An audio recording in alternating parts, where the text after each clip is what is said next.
এগুলো ব্লগ দেখলাম আবার ফিউচার হিরোইনের, অনেকগুলো ব্লগ দেখলাম আবার ফিউচার হিরোইনের আফসান। শাকিব খানের বিপরীতে এবার দেখা যাবে পাকিস্তান নায়িকা Haniyeh আমিরকে।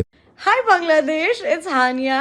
Guess what? I am coming to Dhaka with ভিডিওটা দেখতে থাকুন। চ্যানেল নতুন হলে অবশ্যই চ্যানেলটি সাবস্ক্রাইব করে পাশে থাকবেন। নতুন সিনেমায় তার বিপরীতে দেখা যাবে পাকিস্তানের জনপ্রিয় অভিনেত্রী হানিয়া আমিরকে, এমনটা নিজেই নিশ্চিত করেছেন মেগাস্টার শাকিব খান। जो चला है दिल दा तू जानी बेलिया।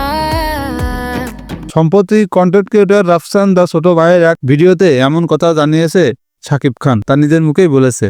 সেই ভিডিও রাফসানের উদ্দেশ্যে শাকিব খান বলেন, তোমার অনেকগুলো ব্লগ দেখলাম আমার ভবিষ্যৎ হিরোইনের সঙ্গে। একথা শুনে তো ওখানকার লোক সব অবাক হয়ে গেছে। এরপর পাশ থেকে একদম জানতে চাইলো শাকিব খানের উত্তর দেন, একটা সিনেমার জন্য কথা হচ্ছে তার সঙ্গে। তবে কি তাহলে আগামী কোরবানিতে এই প্রজেক্টটা যুক্ত হতে যাচ্ছে হানিয়া আমির? তোমাদের কাছে কি মনে হচ্ছে তা অবশ্যই কমেন্ট করে জানাই দিও। শাকিব খানের সাথে আমরা এতদিন এটাই চেয়েছিলাম যে পাকিস্তানের একটা নায়িকা নিয়ে শাকিব খান সিনেমা করুক। তো বন্ধুরা, যা বোঝা যাচ্ছে আসছে কোরবানি ঈদে পাকিস্তানের নায়িকা সঙ্গে আমাদের মেগাস্টার শাকিব খানের কাজ হতে পারে। তোমাদের কাছে কেমন লাগছে তা অবশ্যই কমেন্ট করে জানাই দিও, এবং শাকিব খানের ভক্ত হলে অবশ্যই চ্যানেলটি সাবস্ক্রাইব করে এই পাশে থাকবে। ধন্যবাদ সবাইকে।